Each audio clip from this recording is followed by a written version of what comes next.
चलिए शुरू करते हैं न्यूज पथ पर सफर और सबसे पहले ऐसी तस्वीरें आपको दिखाते हैं जिनका जिक्र सरे रहा है। ये तस्वीरें सुर्खियों में भी है और सोशल मीडिया पर भी है। इनसे आपका बाखबर होना बेहद जरूरी है क्योंकि चौराहे पर इन्हीं की चर्चा है।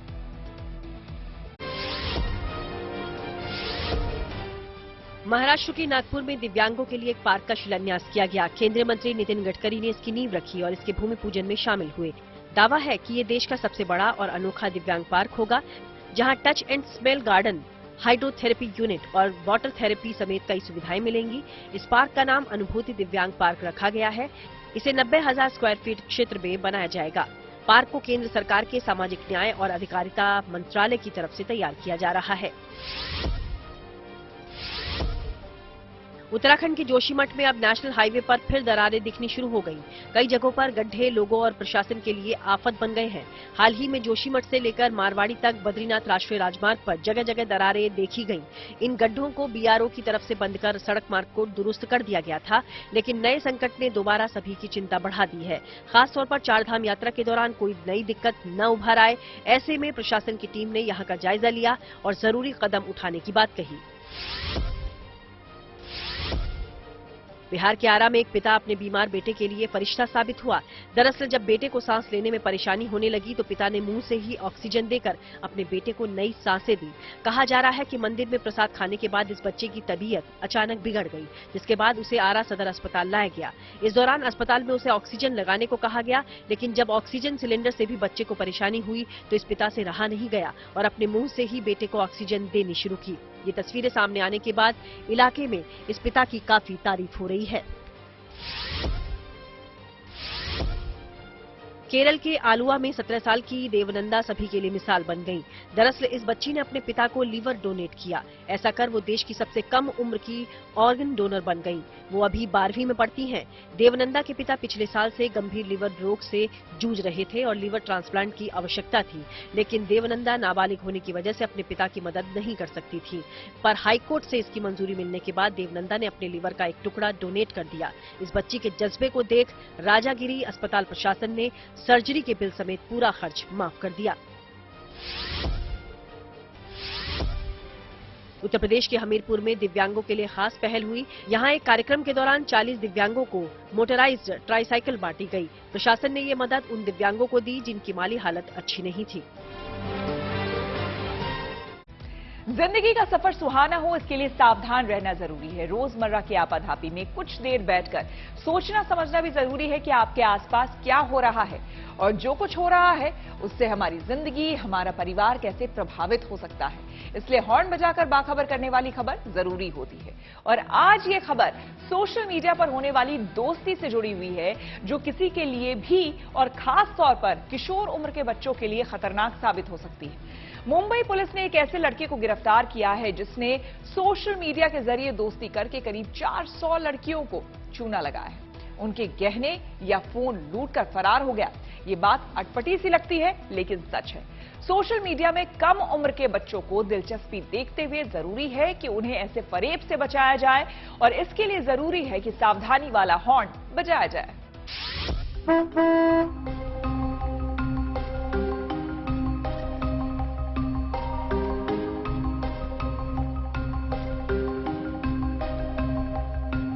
सोशल मीडिया की हसीन दुनिया में अनजान लोगों से दोस्ती नई जनरेशन का नया शगल है, लेकिन सपनों जैसा नजर आने वाला ये संसार जितना मजेदार है उतना ही मायावी भी। इसके अपने फायदे तो हैं, लेकिन खतरे भी कम नहीं। अगर सावधानी हटी तो फेसबुक और इंस्टा की दोस्ती हकीकत की दुनिया में किसी हादसे या वारदात में तब्दील हो सकती है।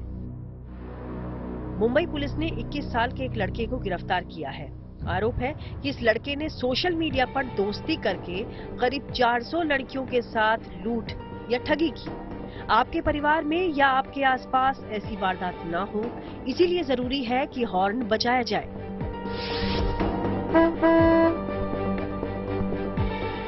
यश नाम के लड़के ने मुंबई में अंधेरी इलाके की एक 16 साल की लड़की से इंस्टाग्राम पर दोस्ती की।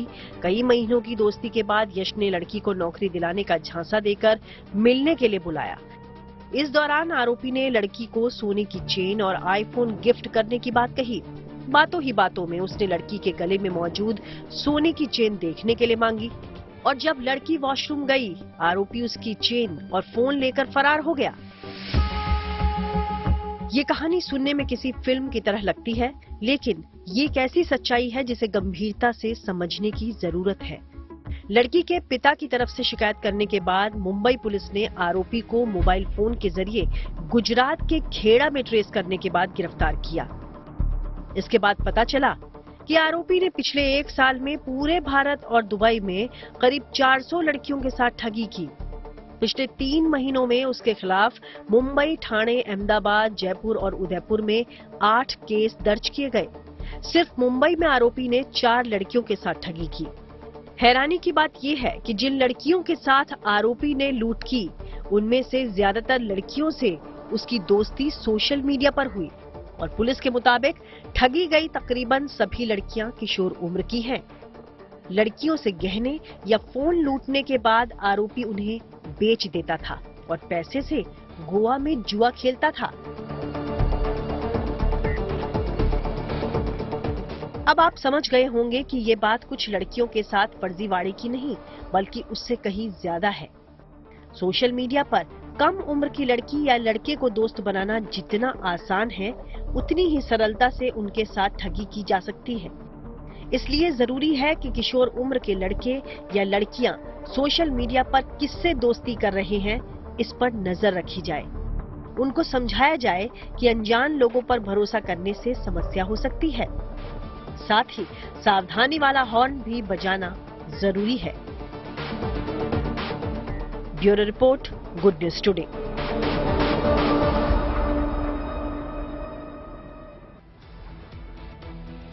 एक और जरूरी खबर है जिसे लेकर सावधानी वाला हॉर्न बजाना जरूरी है। दिल्ली में कुछ दिन पहले एक 22 साल का लड़का जिम में वर्कआउट कर रहा था, लेकिन अचानक हालत ऐसे हुए कि उसे क्रिटिकल कंडीशन में एक अस्पताल में इमरजेंसी वार्ड में दाखिल करना पड़ा। डॉक्टर्स की कोशिशें रंग लाई और उसकी जान बच गई। लेकिन जिस वजह से ये लड़का पहले इमरजेंसी और फिर आईसीयू तक पहुंचा, उसे जानना आपके लिए बहुत जरूरी है। तो आपको बता दें कि डॉक्टर्स के मुताबिक जरूरत से ज्यादा जिम सप्लीमेंट्स लेने की वजह से इस लड़के का ऑक्सीजन लेवल काफी नीचे चला गया। वो पहले से बड़ी तादाद में प्रोटीन पाउडर और दूसरे जिम सप्लीमेंट्स ले रहा था। इसकी वजह से उसके मसल्स ब्रेक डाउन हो गए। इसके अलावा लड़के में कैल्शियम का लेवल बहुत कम था, जिसकी वजह से उसकी हालत खराब हो गई और वो बेहोश हो गया। लेकिन बड़ी बात यह थी कि इसका असर उसके दिमाग पर भी पड़ा। हालत अगर और खराब उसकी होती तो स्थायी विकलांग होने का खतरा भी हो सकता था। डॉक्टर्स के मुताबिक जरूरत से ज्यादा जिम सप्लीमेंट्स लेने से कई दूसरी समस्याएं, मसलन की सिर दर्द, एंजाइटी, सीने में दर्द, हाई ब्लड प्रेशर हो सकता है। इसलिए जरूरी है कि बॉडी बनाने का जुनून, इसे कंट्रोल में रखा जाए और जरूरत से ज्यादा जिम सप्लीमेंट्स का इस्तेमाल ना हो। कोई भी चीज अगर अच्छी भी है बट उसे हम एक्सेस क्वांटिटी में ले रहे हैं तो जाहिर है हमें नुकसान पहुंचाएगी। तो सिमिलरली जिम ट्रेनर्स क्या करते हैं कि उन्हें हम अगर वर्कआउट कर रहे हैं, एक तो बहुत ज्यादा फैशन में जिम है आजकल, तो जरूरत से ज्यादा वर्कआउट करना, एक्सरसाइज करना वो भी हार्मफुल है। तो वो उसको बैलेंस करने के लिए वो बहुत ज्यादा हाई प्रोटीन बोल देते हैं। हम डाइट में ले तो लेते हैं बट फिर कार्बोहाइड्रेट का रोल, फैट का रोल, वो सब हमारा प्रोटीन्स को ही करना होता है, बिकॉज हम उसकी जगह नहीं होती है, हमें सिर्फ प्रोटीन्स ले रहे हैं हम डाइट में, कार्बोहाइड्रेट की जगह भी, फैट की जगह भी, तो बैलेंस नहीं रहता है। सबसे बड़ा प्रॉब्लम ये है। उसके बाद उससे क्या होता है कि माइक्रो न्यूट्रिएंट डेफिशिएंसीज हो जाती हैं, जो कि बहुत लंबे टाइम बाद सामने आती हैं, जब आपको मसल क्रैम्प्स या लिवर डिजीजेज, किडनी डिजीजेज, ये बहुत कॉमन चीजें हैं। इस तरह की चीजें बहुत स्लोली एंड ग्रेजुअली आपकी बॉडी को पता चलती हैं, तो जब तक बहुत देर हो चुकी होती है। प्रोटीन्स का एंड प्रोडक्ट है अमाइनो एसिड्स। अमाइनो एसिड्स बनता है, उसका एक्सेस अगर हम ले रहे हैं वो हमारा किडनी पे लोड डाल रहा है। उससे किडनी क्योंकि अपना काम नहीं कर पा रही क्योंकि उस पर लोड है, तो वो टॉक्सिन्स को निकलने नहीं दे रहा है, जिसे अमोनिया, नाइट्राइट्स ये सब हमारे बॉडी में बढ़ रहे हैं। तो बढ़ रहे हैं तो कहीं ना कहीं तो किसी तो ऑर्गन को नुकसान करेंगे ना।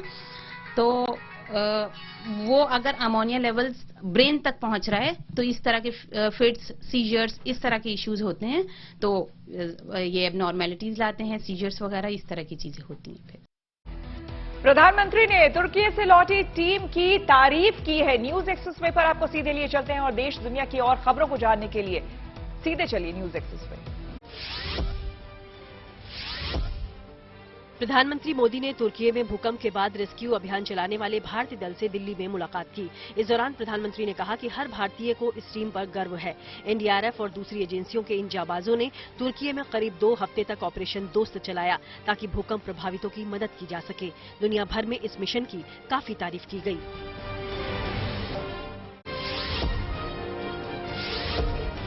पूर्व जेडीयू नेता उपेंद्र कुशवाहा ने अपनी नई पार्टी का ऐलान कर दिया। उनके राजनीतिक दल का नाम राष्ट्रीय लोक जनता दल होगा। उपेंद्र कुशवाहा ने पटना में अपने कुछ सहयोगियों के साथ बैठक करने के बाद ये घोषणा की। इस दौरान उन्होंने फिर से मुख्यमंत्री नीतीश को निशाने पर लिया।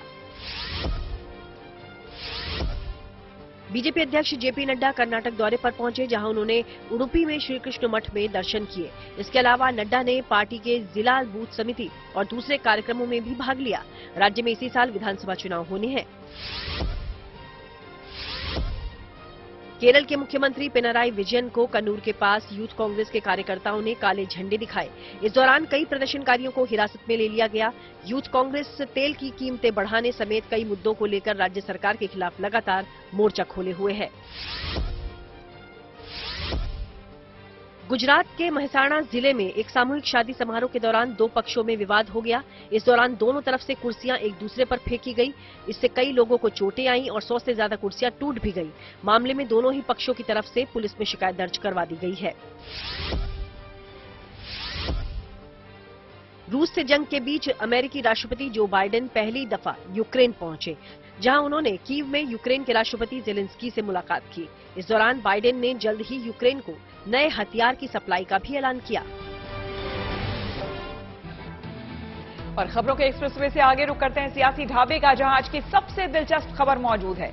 उद्धव ठाकरे के हाथ से शिवसेना का नाम और पार्टी निशान दोनों चले गए। खाली हाथ उद्धव के पास अब ठाकरे नाम का ही सहारा है, जिसके दम पर वो चुनावी मैदान में अपनी जीत का दावा कर रहे हैं। लेकिन शिवसेना के घमासान की पिक्चर अभी बाकी है। नजर इस बात पर है कि शिवसेना के बाद शिंदे गुट पार्टी के फंड और दूसरी अचल संपत्तियों पर कब्जा कैसे करेगा।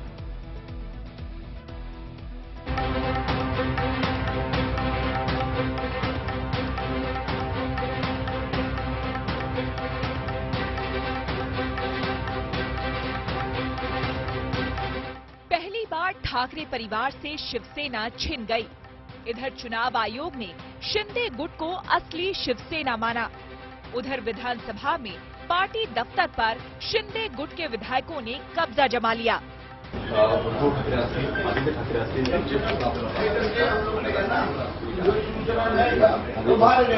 सूचना ठाकरे हम लोग अंदर आ गए। यहाँ पे आए हैं, आपने जो खत है, निवेदन दिया है, जो स्पीकर हैं उसको क्या आपने ताबा ले लिया है? यहाँ पे ये जो ऑफिस है शिवसेना का। हाँ दिया है, हम लोग ने निवेदन देके हम लोग इधर आए हैं और रजिस्टर हम लोग ने किया है। जो निवडणूक चुनाव आयोग ने जो दिया है हमको आदेश, वो आदेश का पालन करके हम लोग आगे आए हैं। शिवसेना का नाम और निशान दोनों अब शिंदे गुट के पास है, पर सवाल ये है कि शिवसेना की संपत्ति किसकी होगी। विरासत पर महाभारत लंबी चलने वाली है, क्योंकि मोर्चा उद्धव ठाकरे ने भी खोल दिया है। शिवसेना भवन में अपने समर्थकों के साथ बैठक करके उद्धव ने साफ कहा कि ठाकरे नाम पर कब्जा नहीं हो सकता। चुनाव आयोग जो है वो सिर्फ और सिर्फ इलेक्शन सिंबल के लिए ही उनका अधिकार सीमित है। बाकी प्रॉपर्टी हो या फंड हो उसके ऊपर उनका अधिकार नहीं। अगर वो कोशिश करेंगे तो उनको केस की जाएगी चुनाव आयोग पर। हालांकि शिवसेना का मामला सुप्रीम कोर्ट में है, फिर भी चुनाव आयोग के फैसले से बाजी शिंदे गुट के हाथ में है। माना जा रहा है कि आज नहीं तो कल लड़ाई शिवसेना भवन और मातोश्री यानी कि बाला साहेब ठाकरे के घर तक भी जाएगी, क्योंकि उसका ग्राउंड फ्लोर भी पार्टी के नाम है। देखो, हमने बार बार ये चीजों को स्पष्ट किया है। सेना भवन ये हमारे लिए मंदिर है। शिवसेना प्रमुख ने बनाया हुआ वो मंदिर, जहां हमारे बहुत सारी मीटिंगें हुआ करती थी, लेकिन कुछ लोगों को लगता है कि वो प्रॉपर्टी है, तो हम जाके उनकी प्रॉपर्टी पे हाथ नहीं डालेंगे। लेकिन उस रास्ते से जब गुजरेंगे तो निश्चित हम वहाँ नमन करेंगे। ये हमारे लिए वो मंदिर है, हम उनको नमन करेंगे और भगवान से भी बोलेंगे कि ये शिवसेना बहुत अच्छा रहे और अच्छा रहे, इसमें कोई बाधा ना है। उद्धव ठाकरे के हाथ से पहले सरकार गई, फिर पार्टी और अब पहचान का भी संकट है। जाहिर है ये बड़ा झटका है और हैरत की बात नहीं कि संजय राउत सियासी साजिश का आरोप लगा रहे हैं। जो सरकार, जो नेता, जो बेईमान लोगों का गुट विधायक खरीदने के लिए 50-50 करोड़ का दाम लगाता है, सांसद खरीदने के लिए 100 करोड़ का बोली लगाता है, वो तो चिन्ह, पार्टी का चिन्ह और पार्टी का नाम खरीदने के लिए कितने की बोली लगा सकता है। तीर कमान वो हमसे छीन लिया है, वो न्याय नहीं है, वो सत्य नहीं है, वो एक व्यवहार और व्यापार हो गया, खरीद लिया गया और अब तक 2000 करोड़ रुपए की लेन देन उस मामले में हुई है। शिवसेना बालासाहेब ठाकरे जी की, उद्धव ठाकरे जी की, ये इस महाराष्ट्र की, इस भूमि का स्वाभिमान और अस्मिता है। आप उनके ऊपर अगर हमला कर देंगे, उनको खत्म कर देने की कोशिश करेंगे, लेकिन शिवसेना खत्म नहीं होगी भाई। ये अंगार है, ये अंगार है, आग है, ये नहीं बुझेगा। हालात ये हैं कि उद्धव ठाकरे को अपने समर्थकों के साथ अब महाराष्ट्र में सियासी वजूद की लड़ाई लड़नी है। बगैर धनुष तीर के भी वो चुनाव के कुरुक्षेत्र में अपनी ताकत दिखाने का दावा कर रहे हैं। कल कोई आया था पूना में, कहते हैं, उन्होंने पूछा क्या कैसे चल रहा महाराष्ट्र में, तो कहा कि आज बड़ा अच्छा दिन है। तो क्यों? तो शिवसेना का नाम और चिन्ह हमने अपने साथ जो गुलाम आए हैं उनको दे दिया। तो व्यक्ति बोले बहुत अच्छा, मोगैम्बो खुश हुआ। ये मोगैम्बो है। उद्धव की दलील है कि पार्टी के ज्यादातर पदाधिकारी उनके साथ हैं और पार्टी के संविधान के हिसाब से उद्धव ही शिवसेना के दावेदार हैं, लेकिन इसका फैसला अब सुप्रीम कोर्ट को करना है। तब तक महाराष्ट्र और खासकर मुंबई में तनातनी रहने के आसार हैं। मुंबई से विक्रांत चौहान के साथ bureau report, good news today. और न्यूज पथ पर आगे धन बाजार, जहां शेयर बाजार से लेकर कारोबार तक की सभी अहम खबरें होती है और इसका सीधा असर, सीधा रिश्ता आपकी आमदनी और जेब से होता है। तो तेज रफ्तार खबरों के बीच ये जरूरी खबरें छूट ना जाए, इसलिए सीधे चलते हैं धन बाजार। हफ्ते के पहले कारोबारी दिन भारतीय शेयर बाजार में गिरावट देखने को मिली। सेंसेक्स 311 अंक गिरकर 60,691 के स्तर पर बंद हुआ। वहीं निफ्टी में भी 99 अंकों की गिरावट रही। ये 17,844 के स्तर पर बंद हुआ। HDFC सिक्योरिटीज के मुताबिक सोमवार 20 फरवरी को सोने के दाम में 50 रुपए का इजाफा दर्ज किया गया, जिसके बाद 10 ग्राम सोने की कीमत 56,307 रुपए हो गई। इससे पहले के कारोबार में 10 ग्राम सोने की कीमत 56,257 रुपए थी। वहीं चांदी का भाव 140 रुपए बढ़कर 65,770 रुपए हो गया। भारत और सिंगापुर के लोगों के लिए मंगलवार से UPI पेमेंट शुरू हो रहा है। इसे शुरू करने के लिए दोनों देशों के प्रधानमंत्री मौजूद रहेंगे। भारत की ओर से UPI और सिंगापुर की ओर से पेलाओ ने मिलकर इस योजना पर काम किया है। इससे तेजी से पैसे का ट्रांसफर संभव हो पाएगा और ये कम खर्चीला भी होगा।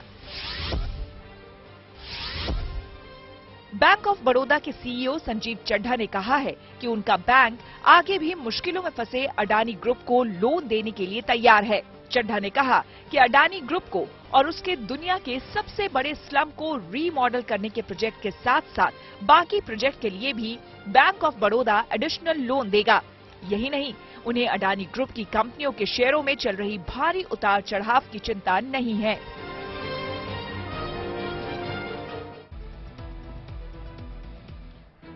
और अब रुक करते हैं प्रगति मार्ग का, जहां ऐसी खबरें हैं जो कि देश की तरक्की, प्रगति और लोगों की काबिलियत दिखाती है। एक दूसरे की मदद करना, वक्त पड़ने पर काम आना ही सबसे बड़ी इंसानियत है। कुछ ऐसी ही मिसाल पेश की है मुंबई के रहने वाले स्कूल टीचर प्रवीण शिंदे और इंजीनियर आशीष नलवड़े ने। आपको बता दें कि दरअसल दोनों ने 7 समंदर पार 26 दिन के एक नवजात की मदद के लिए जो हाथ बढ़ाया है, उसकी हर तरफ चर्चा हो रही है।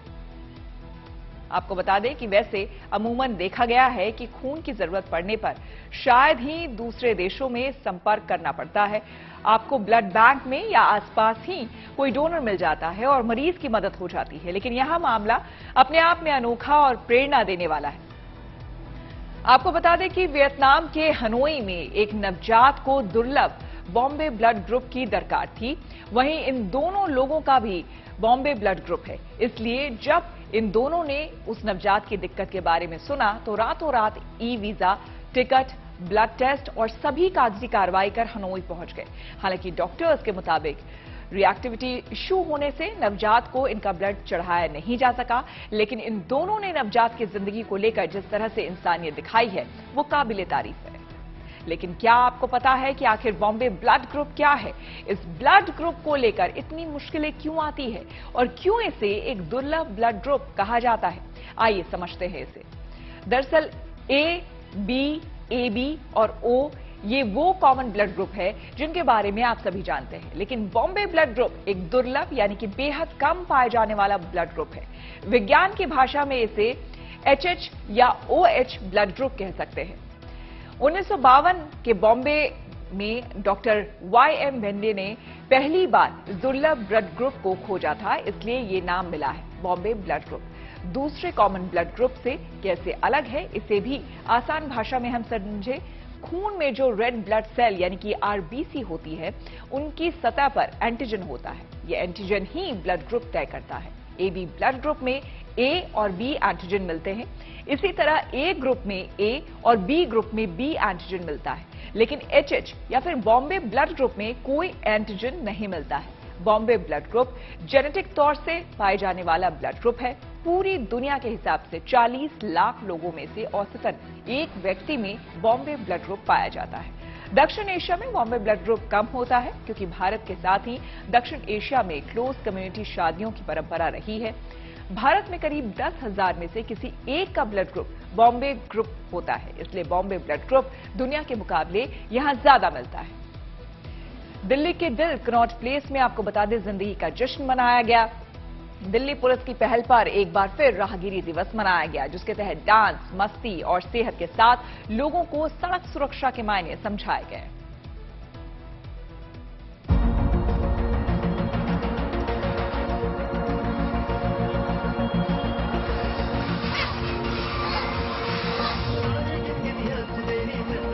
तेज आवाज में बजते म्यूजिक पर थिरकते युवा, तो कहीं फिटनेस क्लासेस में सेहत के प्रति फिक्रमंद लोग। यहाँ पर आपको उम्र का कोई बंधन देखने को नहीं मिलेगा। क्या बच्चे, क्या बुजुर्ग, हर व्यक्ति उत्साह से लबरेज है। ये नजारा दिल्ली का दिल कहे जाने वाले कनॉट प्लेस के इनर सर्कल का है। कोविड के बाद दिल्ली पुलिस ने फिर से राहगीरी दिवस की शुरुआत की।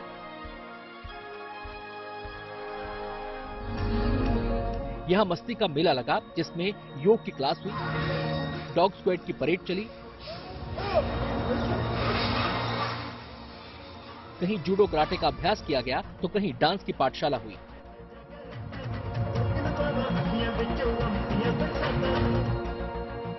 सड़क सुरक्षा से लेकर सेहत को दुरुस्त रखने का यहाँ फुल डोज है, जिसका आनंद लेने वाले इस राहगीरी को लेकर क्रेजी दिख रहे हैं।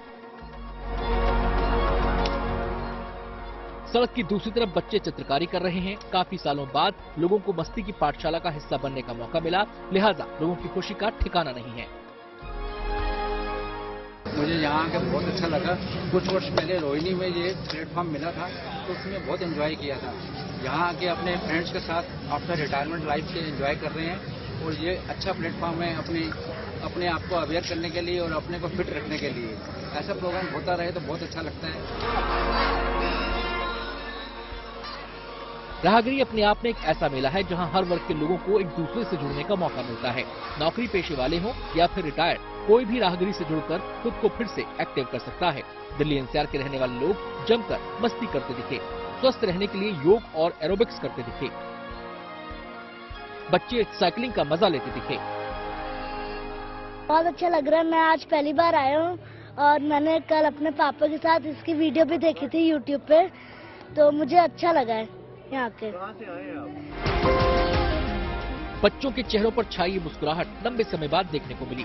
राहगिरी में कहीं स्वच्छता अभियान को लेकर नुक्कड़ नाटक के जरिए ग्रीन सिटी और ग्रीन सिटी के मायने समझाए गए, तो कहीं बड़े बैनर पर सिग्नेचर करके यूथ अपने शहर को स्वच्छ बनाने की शपथ लेते नजर आए।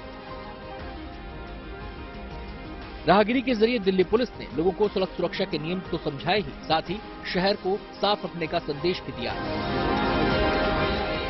दिल्ली से bureau report, good news today. और न्यूज पथ पर आगे पब्लिक होर्डिंग पर एक राहत भरी खबर है। दुनिया भर में खासतौर पर टेक्नोलॉजी सेक्टर में हो रही छटनी के बीच देश की दिग्गज आईटी कंपनी टीसीएस यानी कि टाटा कंसल्टेंसी सर्विसेज ने एक अच्छी खबर दी है। आपको बता दें कि टीसीएस ने घोषणा की है कि कंपनी छटनी के बारे में नहीं सोच रही है। छटनी किए जाने के सवाल पर टीसीएस के चीफ एचआर ऑफिसर मिलिंद लक्कड़ ने कहा है कि उनकी कंपनी छटनी नहीं करती है। लक्कड़ के मुताबिक कंपनी कर्मचारियों की नियुक्ति के बारे में सोचती है और उसके बाद प्रतिभाओं को लंबे समय के लिए तैयार करने में यकीन करती है। यही नहीं, उन्होंने कहा कि टीसीएस स्टार्टअप कंपनियों से नौकरी गंवाने वाले कर्मचारियों को नियुक्त करने पर भी विचार कर रही है।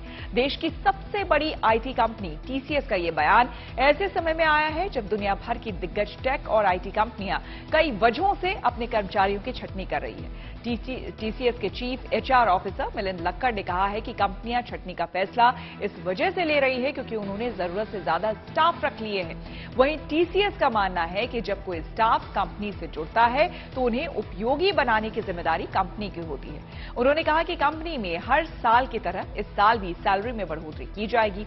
टीसीएस में अभी 6 लाख से ज्यादा कर्मचारी काम करते हैं, जबकि पिछले 1 साल में कंपनी ने 2 लाख से ज्यादा लोग भर्ती किए हैं, जिनमें 1,19,000 ट्रेनी शामिल हैं। और न्यूज पथ पर अब सोशल अड्डा पर थोड़ा रुकते हैं और आज के मुद्दे पर लोगों की राय जानते हैं। सोशल अड्डा में आज का मुद्दा शराब और ड्राइविंग के कनेक्शन से जुड़ा हुआ है। मध्य प्रदेश की शिवराज सरकार ने नई आबकारी नीति में शराब पीकर गाड़ी चलाने वालों पर सख्ती और बढ़ाने का फैसला किया है। मध्य प्रदेश की नई आबकारी नीति के तहत ड्रंक एंड ड्राइविंग करने पर शिकंजा और कस दिया गया है। नशे में वाहन चलाते हुए 3 बार पकड़े जाने पर आरोप के ड्राइविंग करने पर आजीवन प्रतिबंध लगा दिया जाएगा। नशे में पहली बार गाड़ी चलाते पकड़े जाने पर 6 महीने के लिए ड्राइविंग पर बैन लगेगा। शराब पीकर दूसरी बार गाड़ी चलाते हुए अगर पकड़े गए तो ड्राइविंग पर 2 साल का बैन लगेगा, जबकि तीसरी बार नशे में ड्राइविंग करते हुए पकड़े जाने पर आजीवन ड्राइविंग लाइसेंस रद्द कर दिया जाएगा। इसके साथ ही सीएम शिवराज ने कहा है कि नशे में गाड़ी चलाते हुए हादसा करने पर सजा बढ़ाए जाने पर भी विचार किया जा रहा है। नई आबकारी नीति के तहत मध्य प्रदेश में शराब की नई दुकानें खोले जाने पर रोक अब भी जारी है। शराब दुकानों के साथ अहातों पर भी प्रतिबंध लगा दिया गया है ताकि लोग दुकान के पास बैठकर शराब ना पी सके।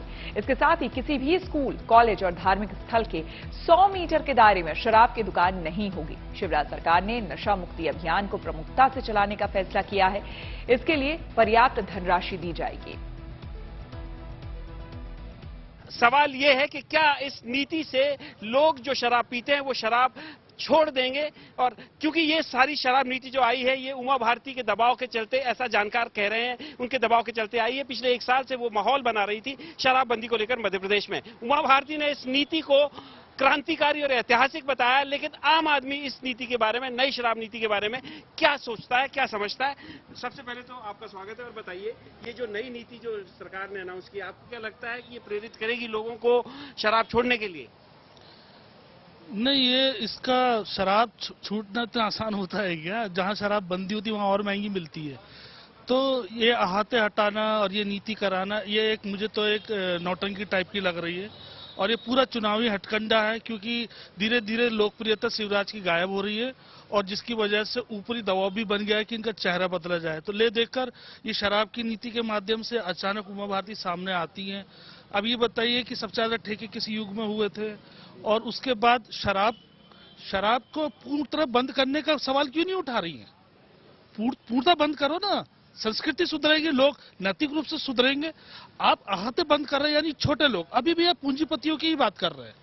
ये नीति में भी पूंजीपति, मतलब जो शराब की दुकान बेच रहा है, पैसा कमा रहा है, बड़े बड़े ठेकेदार है, वो वहीं रहेंगे और छोटे छोटे लोग कमाने वाले हाथों के उस हिसाब से उनका आप बंद कर रहे हैं। हाथे तो बंद कर दिए हैं, लेकिन लगभग 8 से 10 लाख लोग हर रोज इन हाथों में आके शराब पीते थे।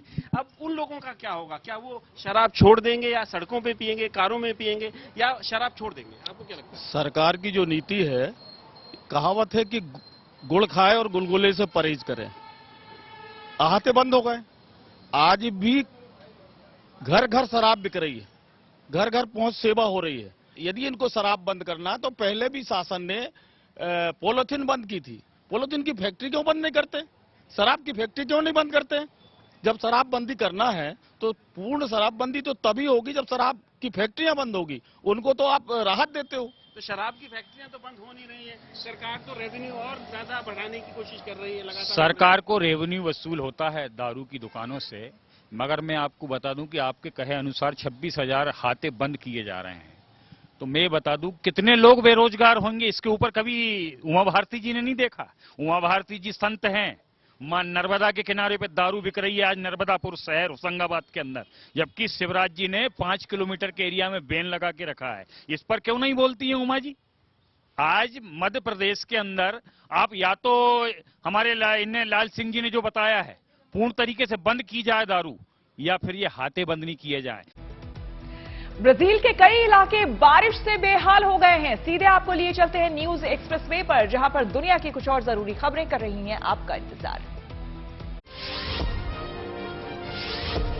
ब्राजील में बारिश और बाढ़ ने कई इलाकों में खूब तबाही मचाई। यहाँ के दक्षिण पूर्व हिस्से की सूरत बिगड़ गई है। आपदा की वजह से वहाँ कई लोगों को अपना घर छोड़ना पड़ा। ब्राजील से सामने आई तस्वीरों में कई सड़कें टूटी नजर आईं, तो कई गाड़ियां पानी और मलबे में इधर उधर बिखरी दिखाई दी।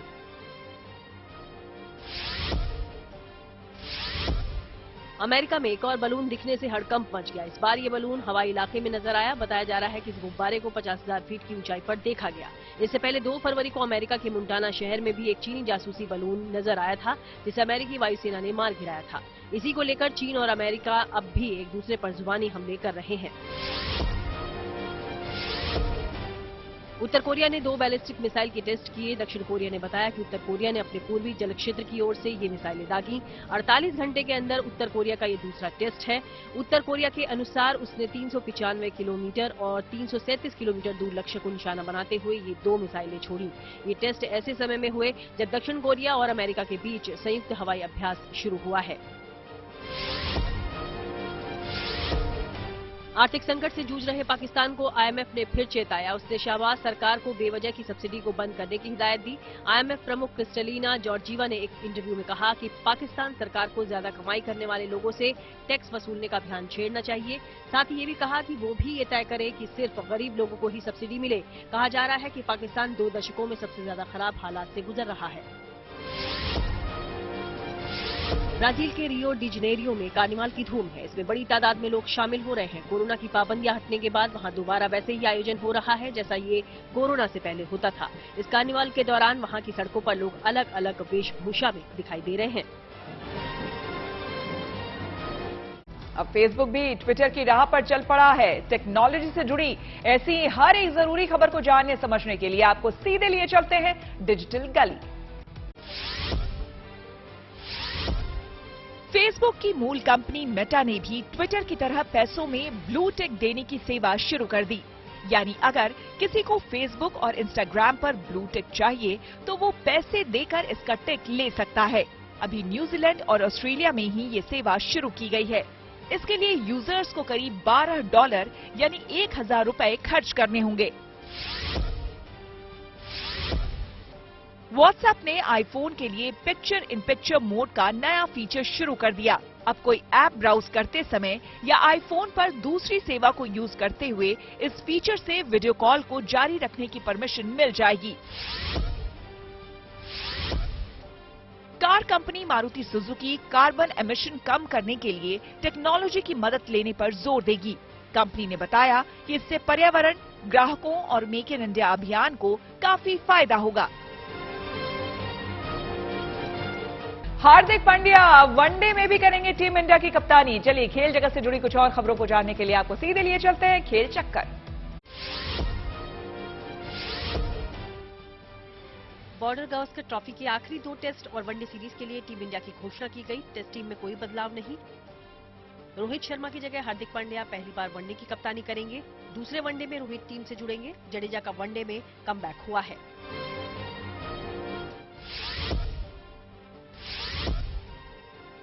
दूसरे टेस्ट मैच में ऑस्ट्रेलिया की हार के बाद पूर्व कप्तान माइकल क्लार्क बौखला गए। वो बोले कि ऑस्ट्रेलियाई टीम का भारतीय दौरा सबसे खराब प्रदर्शन है, जो गलतियों से भरा हुआ है।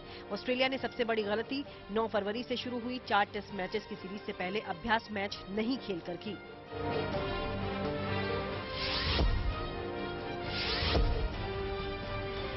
रिपोर्ट्स के मुताबिक 31 मार्च से शुरू आईपीएल का 16वां सीजन महेंद्र सिंह धोनी का बतौर खिलाड़ी आखिरी सीजन हो सकता है।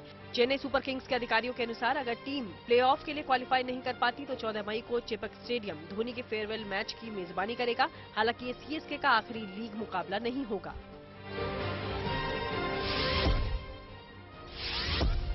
आईपीएल से पहले चेन्नई सुपर किंग्स के लिए बड़ा झटका। न्यूजीलैंड के तेज गेंदबाज काइले जेमिसन इंजरी की वजह से ये टूर्नामेंट नहीं खेल पाएंगे। न्यूजीलैंड के कोच गैरी स्टीड ने बताया कि काइले जेमिसन की बैक सर्जरी है, जिसके बाद रिकवर होने के लिए उन्हें 9 महीने से ज्यादा का समय लग सकता है।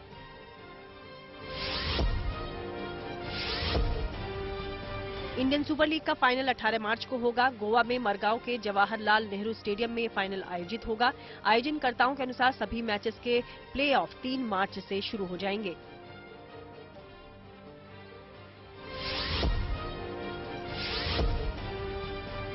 बॉर्डर गावस्कर सीरीज की व्यस्तता के बीच ऑस्ट्रेलियाई टीम नोएडा के डीएलएफ मॉल पहुंची। यहां खिलाड़ियों ने फैमिली संग शॉपिंग की। यही नहीं, बच्चों के साथ वीडियो गेम भी खेला।